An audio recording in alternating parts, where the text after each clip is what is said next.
मेरी प्यारी सगड़ी बहना ने राम राम। आज आप बात कर रहे हाँ कृष्ण जन्माष्टमी की।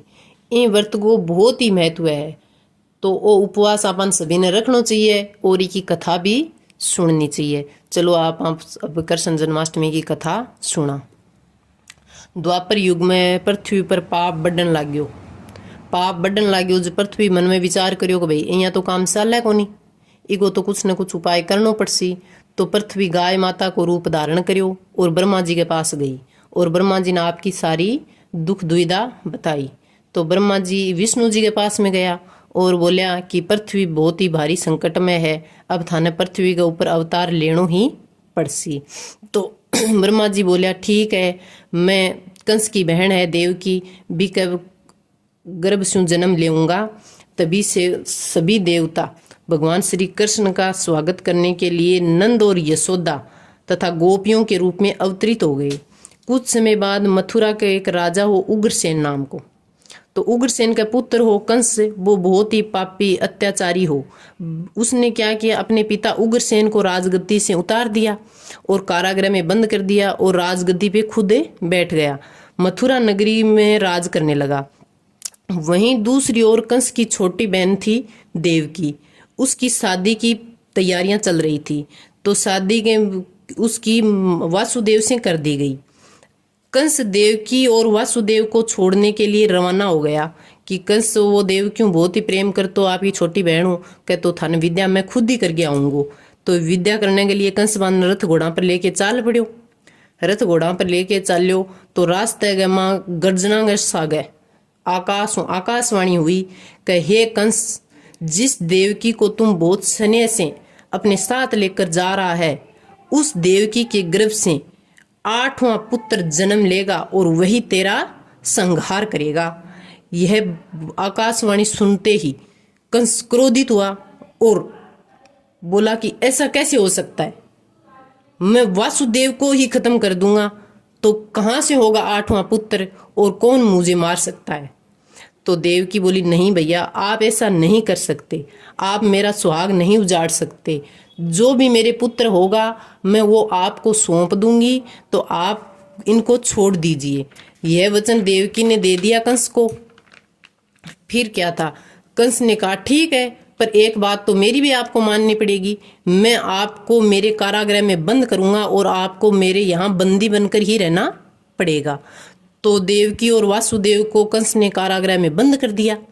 अब जैसे ही संतान होती देवकी की, कंस उसे ले जाता और मार देता। ऐसे करते करते उसने देवकी की 7 संतान को मार डाला।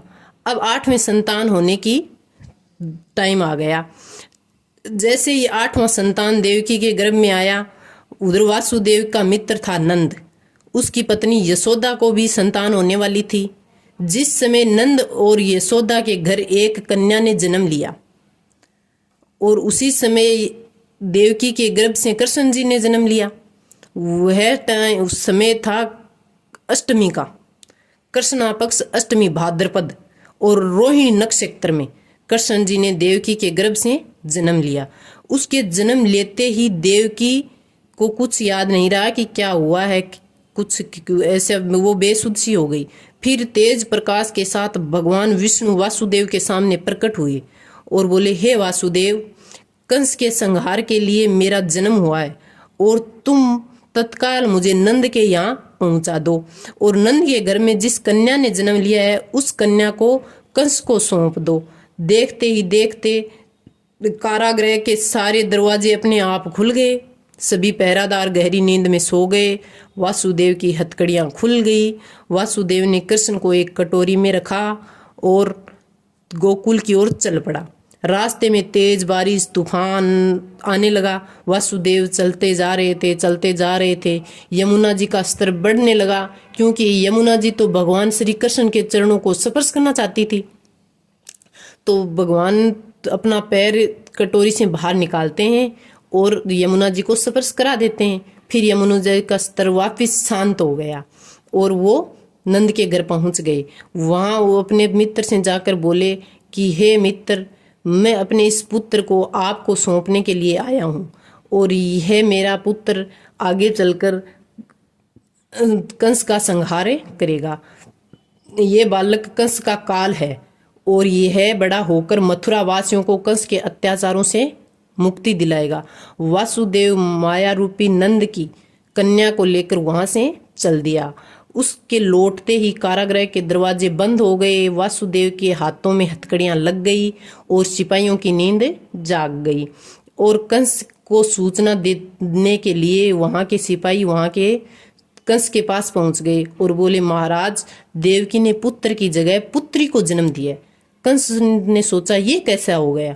विधि का विधान कैसे बदल सकता है? आकाशवाणी में तो बोला था कि देवकी को आठवां पुत्र होगा, लिए पुत्री कहाँ से हो गई? तो वो सोचने लगा, लेकिन फिर भी वो देवकी के पास गया और जाकर देखा तो पुत्री ही थी।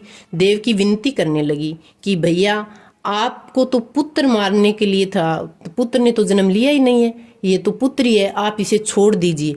लेकिन वो तो क्रूर पापी था, उसको कहाँ दया आने वाली थी। उसने उस लड़की को लिया और जैसे ही उसकी हत्या करने लगा, वह लड़की उसके हाथों से निकलकर आकाश में माँ दुर्गा का रूप धारण कर लेती है और बोलती है, हे दुष्ट क्रूर पापी कंस, मुझे मारकर तुझे क्या मिलेगा?